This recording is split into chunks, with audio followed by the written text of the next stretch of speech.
A graça e a paz, lindezas. Pode se sentar. Que saudade que eu estava desse calor nordestino. Que delícia estar com vocês aqui. Eu ainda não conhecia a casa nova de vocês, acreditam? Que bom que chegou esse tempo, né? Que delícia estar aqui com vocês. Estou muito grata ao Senhor mesmo. Thalita, obrigado por esse convite. É uma honra para mim estar aqui com vocês. Falar de identidade, tão necessário, né, gente? Não deveria ser. Não deveria ser se a gente entendesse de fato o que Cristo fez por nós e a nova identidade que temos em Cristo. Mas a gente tem descoberto que, mais do que nunca, o óbvio precisa ser dito. O que é óbvio precisa ser ensinado, precisa ser dito. E a parte que me cabe nesse latifúndio é tirar você do lugar do vitimismo nessa noite, em nome de Jesus. Sem mais delongas, eu queria que você abrisse a sua Bíblia comigo em Gênesis 38. E eu queria que os meninos do som colocassem a minha voz aqui no retorno, porque eu estou ouvindo só o som que está para frente. Obrigada, de antemão. Gênesis capítulo 38. E nós vamos ler a partir do verso 1. Amém? Eu vou usar a linguagem NVT, a nova versão transformadora. Então, se estiver um pouquinho diferente da sua versão aí, se liga para você caminhar junto comigo. Por essa época, que época? Logo depois, gente, que os irmãos de José tentaram matar José. Entre eles estava Judá. Então, por essa época, depois que eles venderam José para o Egito, por essa época, Judá saiu de casa e se mudou para Adulão, onde foi morar na casa de um homem chamado Ira. Ali, Judá viu uma mulher cananeia, filha de Suá, e se casou com ela. Teve relações com a mulher e ela engravidou e deu à luz um filho, que ele chamou de Er. Ela engravidou novamente e deu à luz outro filho, que chamou de Onã. E quando estavam morando em Quezibe, ela deu à luz o terceiro filho e o chamou de Selá. No devido tempo, Judá arranjou o casamento de Er, seu filho mais velho, com uma moça chamada Tamar. Mas Er era um homem perverso aos olhos do Senhor. Por isso, o Senhor lhe tirou a vida. Então Judá disse a Onã, irmão de Er: case-se com Tamar, como é exigido para com a viúva do irmão. Você deve gerar um herdeiro para seu irmão. Onã, porém, não estava disposto a ter um filho que não seria seu herdeiro. Por isso, cada vez que tinha relações com a mulher de seu irmão, derramava o sêmen no chão. Desse modo, evitava que Tamar tivesse um filho que pertenceria ao irmão dele. O Senhor, porém, considerou maldade a sua atitude, e por isso também tirou a vida de Onã. Então Judá disse à sua nora Tamar: volte para a casa de seus pais e permaneça viúva até que meu filho Selá tenha idade suficiente para se casar com você. Na verdade, Judá disse isso apenas porque temia que Selá também morresse como seus dois irmãos. Assim Tamar voltou para a casa do pai. Alguns anos depois, a mulher de Judá morreu. Quando terminou o período de luto, Judá e seu amigo Ira, o adulamita, subiram a Tímina para supervisionar a tosquia das ovelhas de Judá. Alguém disse a Tamar: seu sogro está subindo a Tímina para tosquear as ovelhas. Tamar sabia que Selá já era adulto, mas nenhuma providência havia sido tomada para que ela se casasse com ele. Por isso, trocou suas roupas de viúva e, para disfarçar-se, cobriu com um véu. Depois foi sentar-se junto à entrada da vila de Enaim, no caminho para Tímina. Judá a viu e pensou que fosse uma prostituta, pois ela estava com o rosto coberto. Ele parou à beira da estrada e, sem saber que era sua própria nora, disse: quero me deitar com você. Quanto você me pagará para deitar-se comigo? Perguntou Tamar. Eu lhe mandarei um cabrito do meu rebanho, prometeu Judá. Mas o que me dá como garantia de que mandará o cabrito? Perguntou ela. Que tipo de garantia você quer? Replicou ele. Ela disse, deixe comigo o seu selo pessoal junto com o cordão dele e o cajado que você está segurando. Judá entregou os objetos. Depois teve relações com Tamar e ela engravidou. Em seguida, Tamar voltou para casa, tirou o véu e tornou a vestir as roupas de viúva, como de costume. Mais tarde, Judá pediu que seu amigo Ira, o adulamita, levasse o cabrito para a mulher e pegasse de volta as coisas que ele havia deixado como garantia. Ira, porém, não conseguiu encontrá-la. Perguntou aos homens que moravam lá, onde posso encontrar a prostituta do templo que estava sentada junto à entrada de Enaim? Aqui nunca houve uma prostituta do templo, responderam eles. Então Ira voltou para onde Judá estava e lhe disse, não consegui encontrá-la em lugar nenhum. Os homens da vila disseram que lá nunca houve uma prostituta do templo. Que ela fique com as minhas coisas, disse Judá. Mandei o cabrito como tínhamos combinado, mas você não encontrou. Se voltássemos para procurá-la, o povo da vila zombaria de nós. Uns 3 meses depois, disseram a Judá, sua nora Tamar se comportou como prostituta e por isso está grávida. Judá ordenou, tragam-na para fora e queimem-na. Quando a estavam tirando de casa para matá-la, ela enviou a seguinte mensagem a seu sogro, estou grávida do homem que é dono destes objetos. Olhe com atenção de quem são este selo, este cordão e este cajado. Judá os reconheceu de imediato e disse, ela é mais justa que eu, pois não tomei as providências para que ela se casasse com meu filho Selá. E Judá nunca mais teve relações com Tamar. Quando chegou a época de Tamar dar luz, descobriu que teria gêmeos. Durante o trabalho de parto, um dos bebês pôs a mão para fora, a parteira segurou a mão do bebê, amarrou o fio vermelho no pulso e anunciou, este saiu primeiro. O bebê, porém, recolheu a mão e seu irmão saiu. Então a parteira disse, como você conseguiu sair primeiro? Por isso ele recebeu o nome de Perez. Logo depois, o bebê com o fio vermelho no pulso nasceu e recebeu o nome de Zerá. Senhor, essa é a tua palavra. Ela nos exorta, ela nos ensina, ela nos convence, e nós te pedimos que a obra do teu Espírito Santo seja feita na nossa mente, no nosso coração, a fim de que a gente viva da maneira que o Senhor planejou para nós, em nome de Jesus. Essa história ela é tão constrangedora, porque a gente vê um homem de Deus desejando se deitar com uma prostituta. Dentro do nosso contexto cultural, a gente fica um pouco confuso. Mas peraí, gente, Judá não era um homem de Deus? Como é que pode ser isso? Não era um dos filhos de Jacó? Um dos patriarcas? Que confusão que é essa? Mas eu quero que você entenda que os conceitos e os padrões culturais aqui eram bem distintos dos nossos padrões. Uma vez que ele ficou viúvo, ele foi para a época da tosquia, e a época da tosquia era uma época de festas. Então era muito comum que houvessem essas prostitutas. Nessa época aqui, a medida de valor, o conceito de valor, era mais a palavra empenhada do que o sexo propriamente dito. Então, por exemplo, ele era viúvo, ele estava desimpedido, e se tinha uma mulher desimpedida também ali no caminho, e ele quisesse aliviar a sua tensão sexual com ela, estava tudo bem diante dos preceitos culturais daquela época. Mas o que eu quero chamar a atenção de vocês aqui é para Tamar. Primeiro, Judá se aparta da sua família, ele vai viver perto do seu amigo, adulamita. E aí ali ele conhece uma mulher, se casa com uma mulher cananeia. Gente, quando a coisa começa errado, só Deus para pôr em ordem, né? Ele já começa errado, ele começa casando com uma mulher que não era permitida a ele casar. Ele se aparta da sua família, se casa com uma mulher cananeia e tem 3 filhos. Quando chegou a data certa, ele arruma uma esposa para o filho primogênito, que era Tamar. E a Bíblia diz, não diz por que era um homem mau, mas diz que ele foi reprovado por Deus e Deus o matou. Quem matou Er, gente? Deus matou Er. E aí o irmão de Er, pela lei do levirato, ele teria então que se casar com a mulher do irmão, e o primeiro filho, o herdeiro, seria não filho de Onã, mas filho do seu irmão Er. E Onã não gostou dessa história, que inclusive ele perderia posição nisso.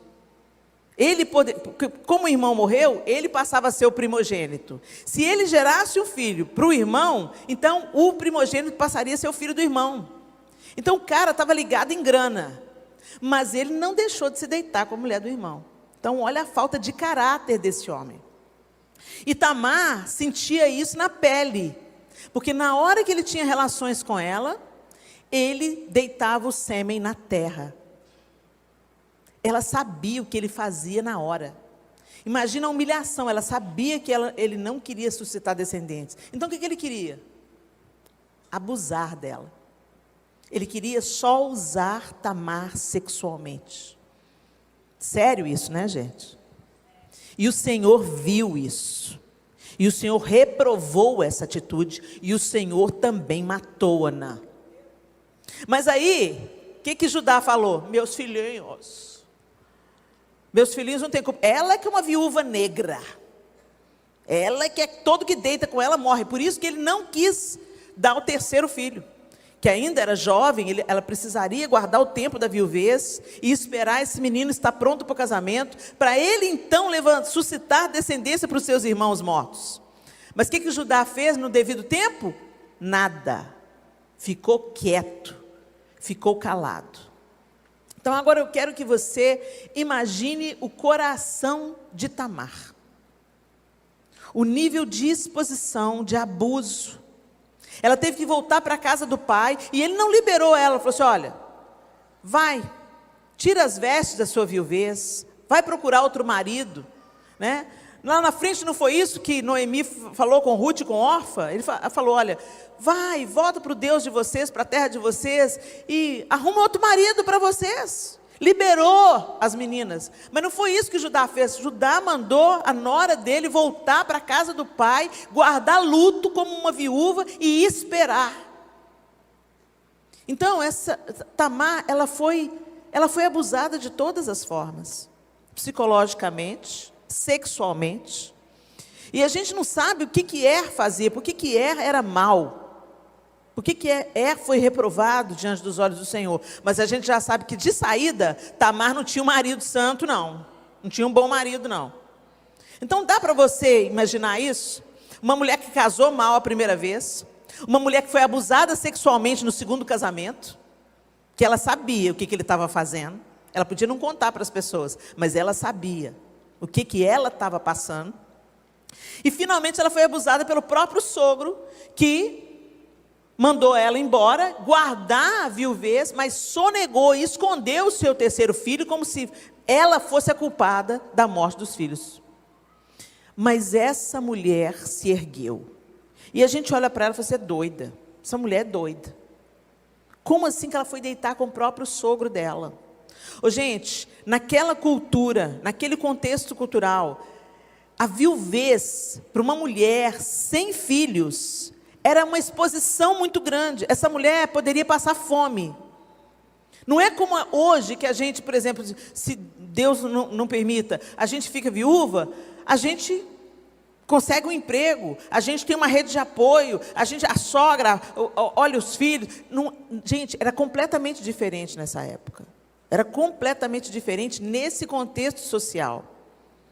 A mulher viúva, por isso que Deus, ele pega para si, assim, com cuidado, o estrangeiro, o órfão e a viúva. Porque era um povo extremamente vulnerável, a viúva era completamente vulnerável, ela se tornava completamente dependente da boa vontade das pessoas. Ela virava uma mendiga, praticamente. Vocês estão entendendo? Não é completamente diferente de como é hoje na nossa cultura. Por isso que eu quero que vocês estiquem aí o olhar e a mente de vocês, para vocês entenderem a situação que Tamar estava. Ela tinha tudo para se vitimizar. Ela tinha tudo para dizer, ó céus, ó dor, ó azar, olha o meu marido horrível, olha o que ele fazia comigo, ele era um marido péssimo, aí o irmão dele me abusa sexualmente, aí vem o meu sogro e me manda para a casa do meu pai de volta, e não me dá o outro irmão para me tomar por esposa, para que eu tenha filhos, e para que esses filhos cuidem de mim, eu estou totalmente vulnerável, eu estou totalmente abandonada, eu fui abusada. Não foi isso que ela fez. A Bíblia não fala em nenhum momento que Tamar ficou choramingando. Ela tomou uma atitude. uma atitude perigosa, uma atitude ousada. Essa atitude podia ter custado a vida dela, gente. Tanto que quando o sogro manda queimar. A morte por esse tipo de coisa, se ela tivesse realmente se prostituído, se ela tivesse desrespeitado o seu luto para dormir com outro homem qualquer, ela seria morta, queimada viva. Põe ela viva num tronco e taca fogo. Essa era a morte, uma morte terrível. E ela sabia disso, ela sabia o risco que ela estava correndo. Mas ela não se assentou em cima da sua circunstância e ficou choramingando e dizendo: ó vida, ó céus, ó azar, agora o que vai ser de mim? Ela se ergueu, ela tomou uma decisão arriscada. E ela falou assim: a única maneira de eu ser resgatada da minha vergonha é conceber da família do meu marido. É conceber da família do meu marido. Gente, e essa mulher, por essa atitude dela, ela entra na linhagem do Messias. Porque Perez é aquele que se torna um dos ascendentes de Davi. Quando a gente anda um pouco mais na história, eu não vou ler aqui por causa do nosso tempo, mas se você for em Josué 2, você vai conhecer outra mulher que podia se assentar sobre a sua vitimização. Raabe. Raabe era prostituta em Jericó. Por aí você já fica sabendo a situação de Raabe. E ela sabia que Deus havia dado vitória aos israelitas e que eles estavam chegando perto da cidade de Jericó e que Jericó estava no papo, que eles seriam mortos e destruídos. Mas Raabe diz uma das frases que tocam o coração de Deus, né? Eu sei, ela fala para os espias: eu sei que há Deus no céu e embaixo na terra. Ela confessa com os lábios dela que o Senhor de Israel, que o Deus de Israel é Senhor, é verdadeiro, é leal, é fiel e não falhará. E por causa dessa ousadia, dessa proclamação, ela esconde os espias. Isso poderia também custar a vida de Raabe, gente. Também poderia custar a vida de Raabe. Mas ela não teve medo, ela esconde os caras, depois ela faz um acordo com os caras, fala assim: livra minha família. E ela não livrou só a pele dela, não. Ela protegeu toda a sua casa. E é tão interessante que me chama sempre a atenção, eu fico curiosa, porque a casa de Raabe estava no muro da cidade.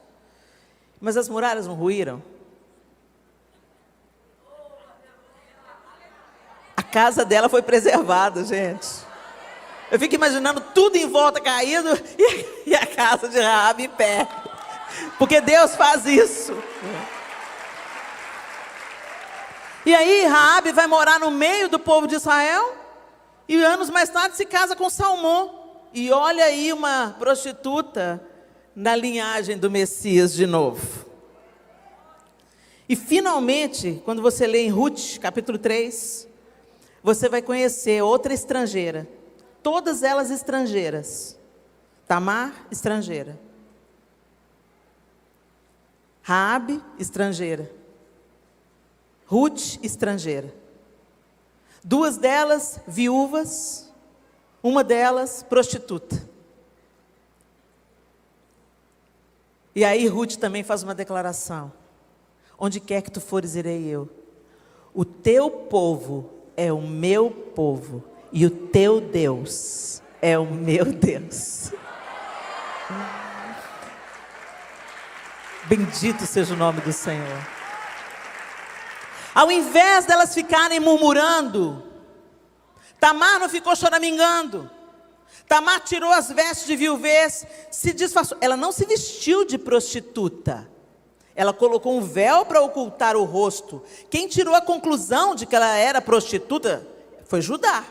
Da mesma forma que ele tirou a conclusão de que ela era viúva negra e que era culpada da morte dos filhos. Que os filhinhos dele eram tão bonzinhos.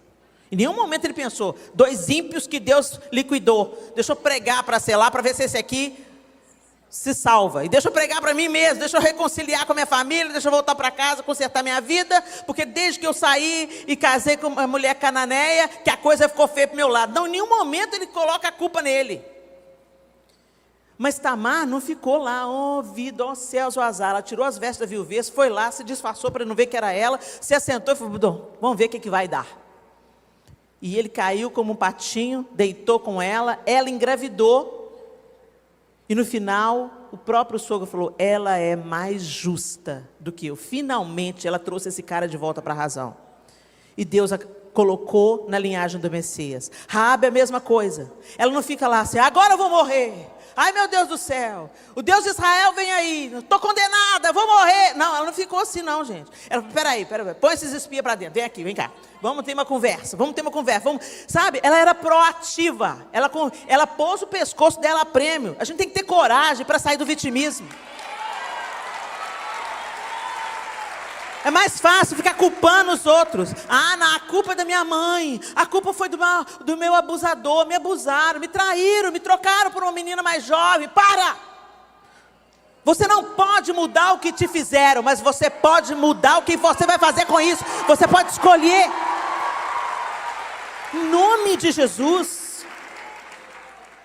E da mesma forma Ruth, Moabita, gente, Moabita para o povo de Israel é amaldiçoada. É como se ela tivesse escrito na testa assim, amaldiçoada. Pelo simples fato dela ter nascido em Moabe.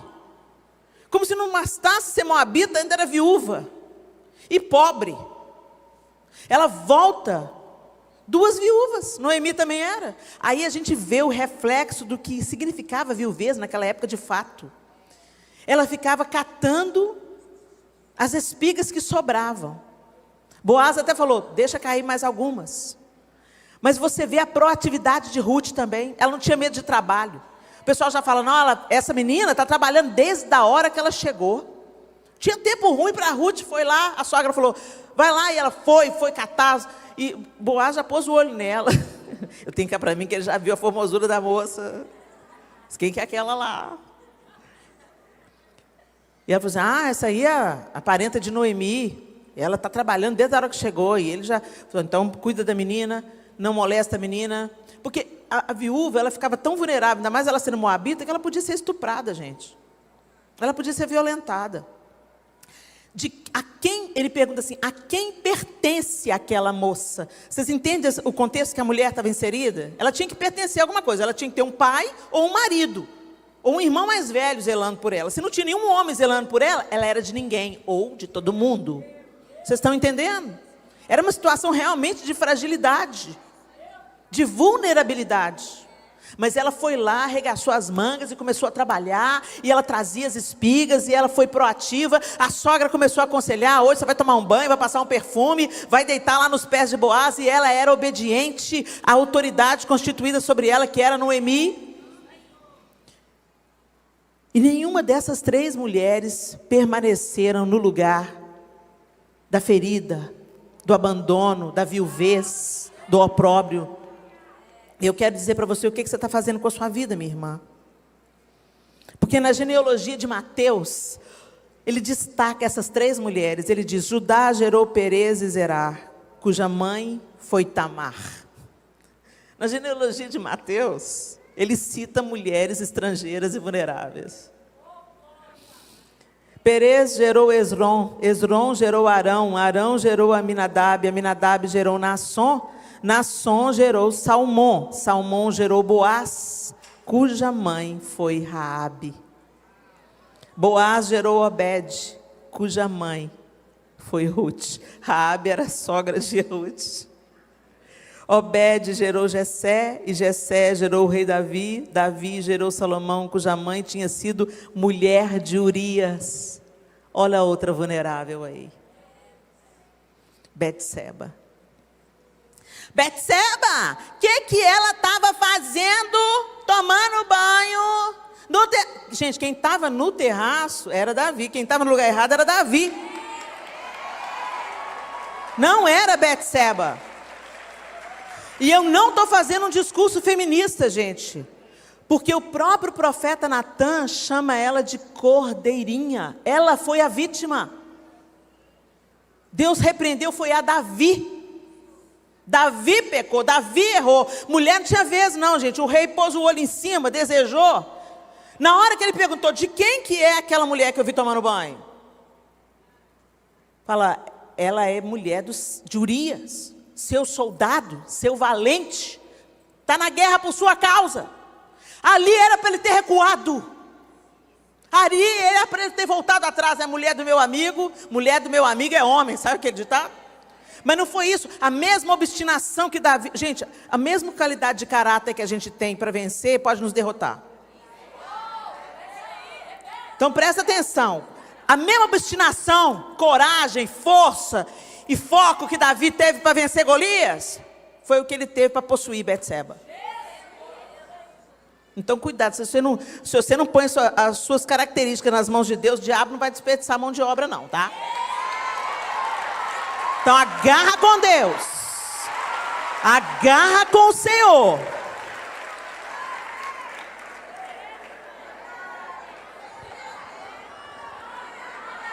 E aí o que acontece?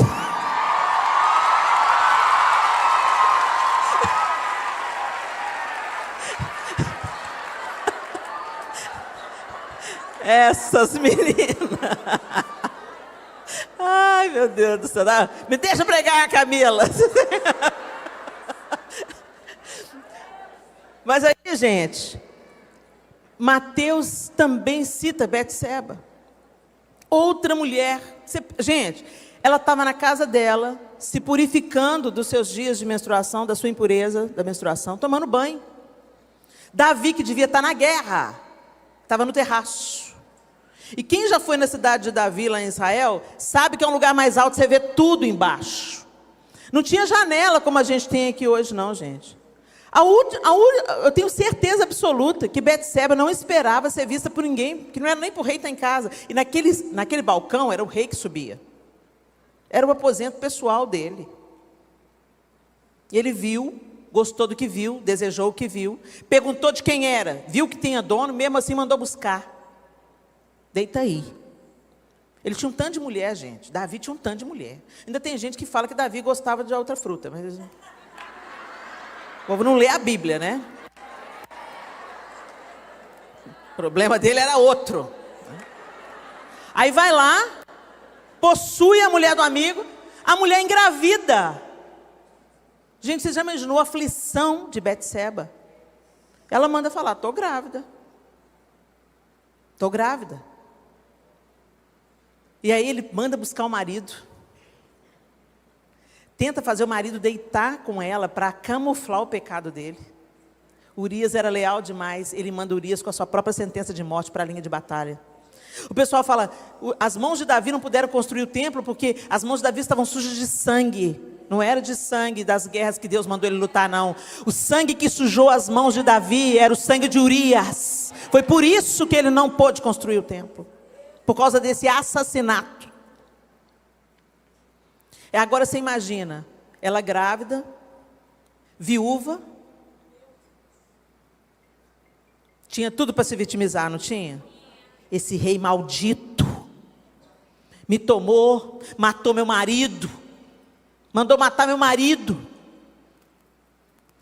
perdi meu filho, porque aquele filho morreu, ainda teve que experimentar a morte do seu filho primogênito. Olha a dor dilacerante. E Deus ficou tanto do lado de Betseba, gente. A evidência que eu tenho que a culpa foi contada na conta de Davi, embora eu já vi muitos pregadores tentando colocar a culpa na Betseba, porque o próprio profeta chama ela compara ela a uma cordeirinha. Ela não teve escolha. A única cordeirinha do homem pobre, o homem rico desejou. E Deus tornou Betseba, mãe de Salomão, e ao filho de Betseba, Deus entregou o trono.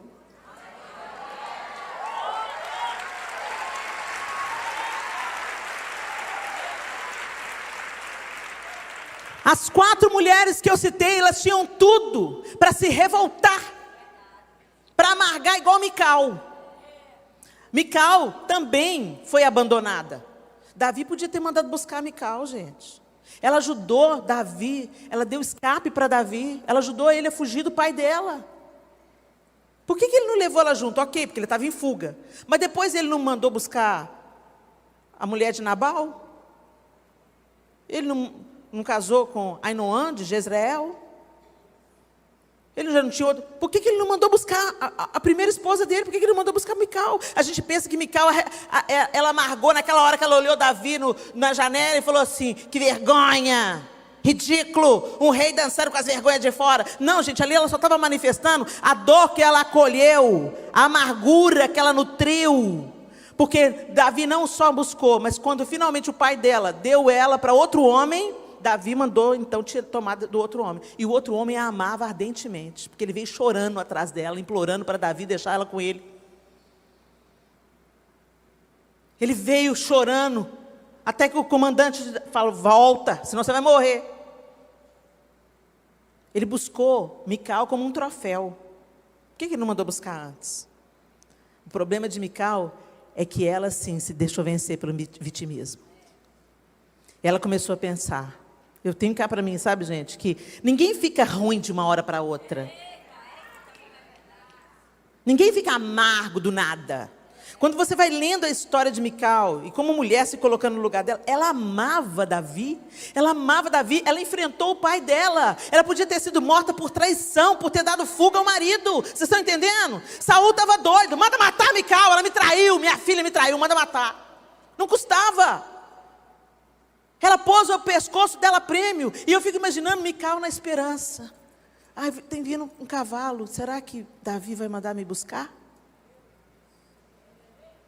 Eu sou a mulher de Davi, eu quero estar com ele. Mas ele não mandou buscar. Enquanto isso, ele ia arrumando outras mulheres. A amargura vai tomando conta. A amargura, para que eu dei escape? Devia ter deixado meu pai matar. Por que ele não veio me buscar? Alguém me contou que ele casou com uma mulher formosa, que era mulher de Nabal, chama Abigail. Por que ele está buscando outras mulheres? Porque ele não mandou buscar a mim, eu o amo. Eu sempre demonstrei meu amor. Vocês entenderam, gente? Aí tá bom, o pai dela falou assim: não, Davi não vem te buscar mais não, vou te dar para outro homem. E esse homem amou. Tanto que quando Davi mandou finalmente, depois de muito tempo, buscá-la, o marido veio chorando, implorando para que ela fosse deixada com ele. Ele era apaixonado com ela. Mais uma vez, no lugar de vulnerabilidade, tratado como uma mercadoria. Me dá que é meu. Me dá que é o meu objeto. O problema é que, quando você se assenta no vitimismo, você vai nutrindo ressentimentos. A culpa é do outro, Deus ama mais o outro, fulano é uma nojenta, olha lá. Aí você vai começando a ter inveja, a comparação, aquilo vai te minando. Tudo na minha vida deu errado, tudo na minha vida não funciona, tudo que eu estou pedindo para mim é fulana que está ganhando. Não pense você que você vai vencer assim. Não pense você que você vai trazer a mão do Todo-Poderoso para te consolar, para te fortalecer e para te levantar do lugar de vergonha e te cobrir de honra. Rompa com esse pensamento vitimista em nome de Jesus. Interrompa o ciclo da amargura. Eu não sei o que fizeram a você, mas eu sei que você pode escolher o que vai fazer com isso. Eu fui molestada, eu comecei a ser molestada sexualmente quando eu tinha 2 anos de idade. Eu era praticamente um bebê. E esse ciclo de abuso se seguiu até os meus 11 anos de idade. Quando eu me casei com o João, que foi meu primeiro namorado, eu não consegui me entregar no meu casamento. Eu não consegui me dar para ele. E teve que ter muita paciência e graça, e muito amor de Deus para me curar. Mas eu sou uma vítima? Não, eu sou uma vitoriosa.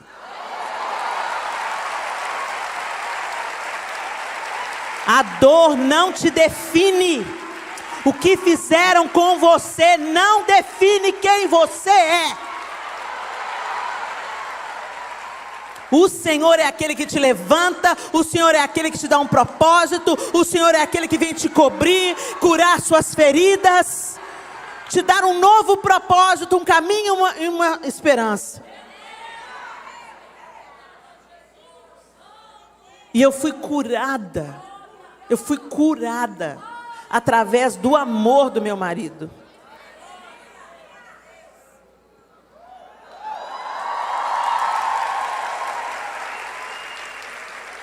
Helena, você está falando isso aí porque Deus te deu um marido bom, você precisa ver o que tem em casa. Gente, deixa eu falar com vocês. O consolo chega de um jeito e de outro, porque Deus não tem filhos prediletos. Se não chega pelo caminho do seu marido, pela via do seu marido, que ele não tem condição de ser instrumento de cura, Deus vai levantar outros instrumentos de cura na sua vida. Então eu quero que você dê uma olhada para a sua história. Talvez você tenha péssimas lembranças e queira se negar a olhar para a sua história de frente. Às vezes você chega diante de Deus com as suas lamúrias, as suas lamentações. E eu quero te dizer, ok, gente, é legítimo a gente chorar diante de Deus. Diante dele a gente pode rasgar o nosso coração e dizer, Senhor, eu não aguento mais. Mas não permaneça nesse lugar. Chore, grite, babe, deixa o ranho descer, fala tudo o que você tem para falar e levanta. Em nome de Jesus, levanta. Em nome de Jesus, olha, gente, essas histórias não estão aqui na palavra de Deus só para encher página. Elas estão para nos mostrar, evidenciar que Deus é aquele que cura, que Deus é aquele que restaura, que transforma a vergonha em dupla honra. Deus é aquele que está trabalhando para o seu bem. Ele é o único que pode pegar a sua história triste, as maldições, as tragédias e transformar numa história de triunfo, que glorifique o nome dele e que aponte para o Deus verdadeiro e amoroso que ele é. Você é filha. Você não está solta aí não. Você tem uma identidade de filha. Ele nunca falou para a gente que seria fácil. Ele nunca falou para a gente que a vida ia ser só um mar de rosas, um tapete vermelho. Jesus nunca disse isso para a gente. Muito pelo contrário, ele falou assim, no mundo vocês terão aflições, mas tenham de bom ânimo, eu venci. E eu venci na roupa de vocês. Então eu capacito vocês a vencerem também. A capacidade para vocês vencerem está em mim. Olha para mim. Olha naquilo que eu tenho para te dar. Olha aquilo que eu posso fazer. Olha aquilo que eu posso ressignificar na sua vida. Olha para mim. Para de olhar para a força do vento e olha para mim. Para de olhar o seu estado deplorável e olha para mim. Olha para o Senhor, minha linda. Tamar não se rendeu à circunstância. Raabe não se deixou amedrontar e proclamou que o Senhor é Deus e que ela reconhecia o poderio do Senhor e que ela queria entrar debaixo dessa proteção divina. Ruth abriu mão de um novo casamento para honrar uma sogra que tinha apresentado a ela o Deus de Israel. O seu povo é o meu povo, o seu Deus é o meu Deus. Você acha que foi confortável para Tamar deitar com o sogro? Você acha que foi fácil para Raabe acolher os espias, colocar fuga para eles, correndo o risco de ser morta, depois reunir a família, torcer para eles cumprirem a palavra deles? Você acha que não teve um momento de tensão, ela vendo a cidade dela pegando fogo, todo mundo sendo passado a fio de espada? Vocês acham que foi fácil para Ruth sair da terra dela, dos deuses dela, do lugar conhecido, para ir para uma terra onde ela era olhada como amaldiçoada? Ah, é moabita? É moabita. Com uma senhora idosa, viúva também, as duas na vulnerabilidade. Vocês acham que foi fácil para Betseba deitar com outro homem que ela não tinha escolhido se deitar? Engravidar desse homem, quando ela ainda não tinha engravidado do marido dela? ver o marido, receber a notícia da morte do marido dela, depois receber a notícia da morte do filho que ela carregava no ventre. Vocês acham que foi fácil?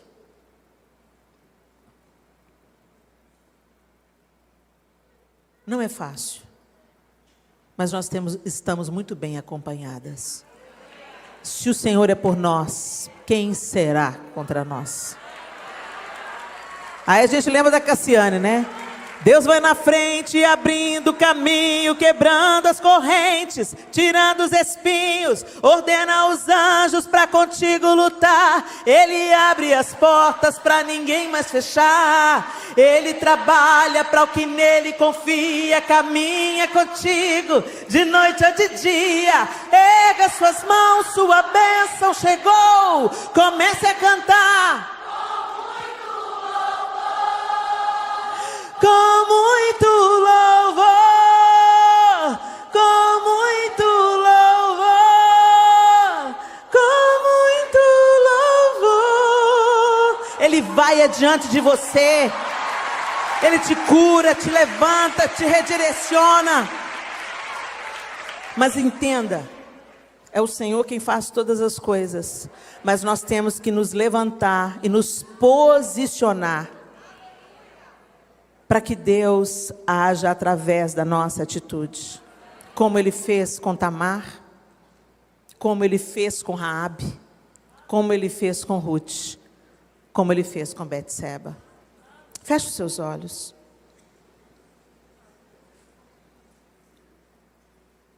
Eu queria que você olhasse para a sua história até aqui.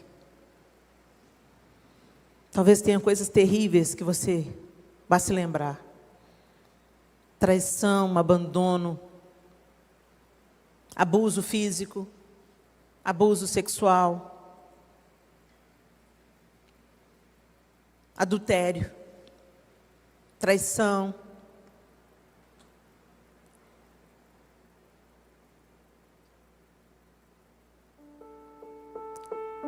Isso que você passou não define quem você é. E Deus é poderoso para fazer com que todas as coisas cooperem conjuntamente para o bem. Não, o Senhor não ficou tecendo o seu mal, não. Planejando a adversidade para que Ele pudesse usar a adversidade, não. Nós vivemos adversidades porque estamos em um mundo, num contexto de queda, de ruína. O homem é mau. O mundo está corrompido pelo pecado, estragado pelo pecado. E nós estamos no mundo. E muitas vezes as coisas espirram em nós. Circunstâncias que nós não planejamos, não procuramos, nos acontecem. Nós não podemos evitar.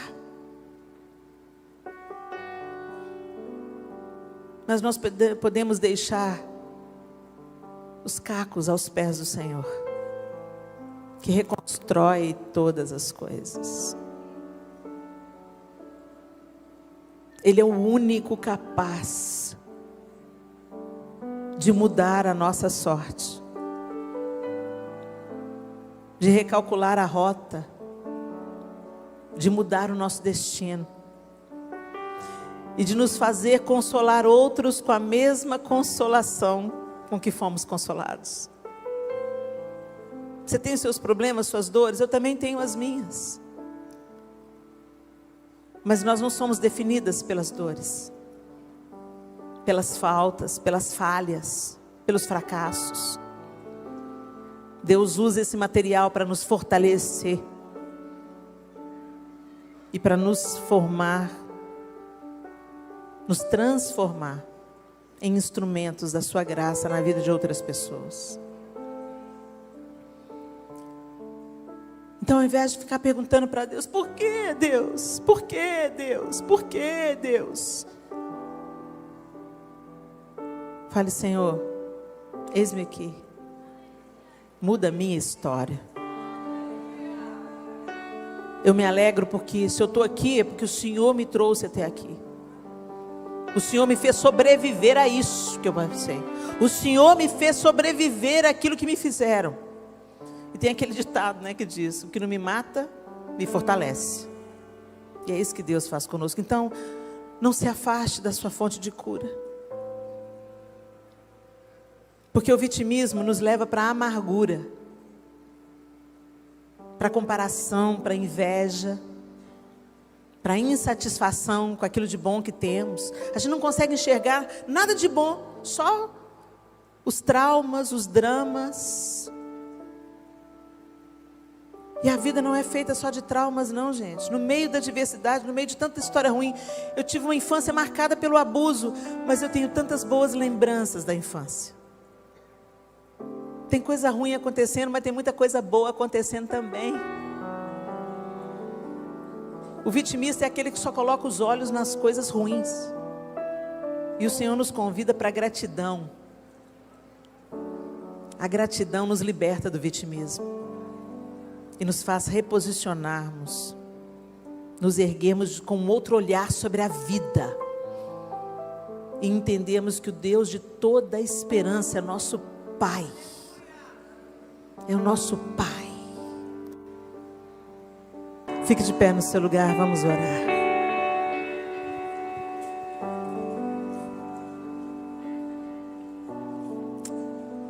Você é filha amada.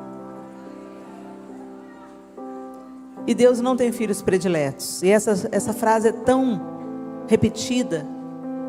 E tem muita gente que não acredita. Eu tenho 4 filhos. São completamente diferentes um do outro. Cada um tem as suas características, seus talentos, suas dificuldades. Mas eu os amo tanto. Se Deus falasse comigo, abre mão de um, eu falava, leva eu, Senhor. Deixa os 4 viverem. Mas é interessante. 2 deles sempre gostaram de vir para a cama com a gente. 2 deles gostam de se demorar à mesa quando a refeição acaba. 2 deles escutam as nossas histórias com atenção e fazem perguntas. E 2 não. 2 são cabeça fresca, cabeça solta. Acabou de comer, já levanta. Não fica aconchegado na cama. Eu tenho 4 filhos. Desses 4, 2 me conhecem mais do que os outros 2. Já ouviram mais histórias. Já desfrutaram mais do meu colo. Deus não tem filhos prediletos. Mas às vezes a gente é que prefere outras coisas. Se achegue ao seu pai. Procure saber as histórias dele. Se demore à mesa com ele. Vai deitar junto com ele. Tenha prazer na companhia dele. E aí você vai desfrutar mais. Não porque ele ama mais a você do que ama os seus irmãos. Mas porque você fica para receber tudo que ele tem para você. Que o Senhor te abençoe. Pai, nós te louvamos, Senhor, nessa noite bendita, porque o Senhor nos reuniu aqui com a tua mão poderosa. Obrigada porque o Senhor é nosso papai. Papai. Obrigada, papai. Nos atrai a tua presença. Nós não queremos apenas frequentar a tua casa. Nós queremos deitar na cama, demorar à mesa, ouvir suas histórias, reconhecer sua voz, recostar no seu peito, ouvindo as batidas do seu coração. Nós queremos nos aproximar. Nos cure, nos vivifique. Nos tire desse lugar de vitimismo que a amargura nos colocou, onde nós temos nutrido tantas recordações ruins. Nos liberta desse ciclo, Senhor. E nos faz como o Senhor fez com Tamar, com Raabe, com Ruth, com Betseba. Mulheres tão improváveis, mulheres tão vulneráveis, mas que ousaram crer no teu poder, na tua misericórdia, na tua bondade, e receberam a recompensa por terem confiado na sua graça e misericórdia. Nós te bendizemos. Eu coloco cada uma das minhas irmãs debaixo da tua mão poderosa, e eu peço sobre cada uma delas a libertação do vitimismo, da autocomiseração, da pena de si mesmas, que elas se enxerguem como o Senhor as enxerga, filhas amadas, com uma vida linda para ser vivida, e testemunhando o que o Senhor faz e é capaz de fazer em cada uma de nós. Em nome de Jesus, amém e amém. Deus abençoe vocês.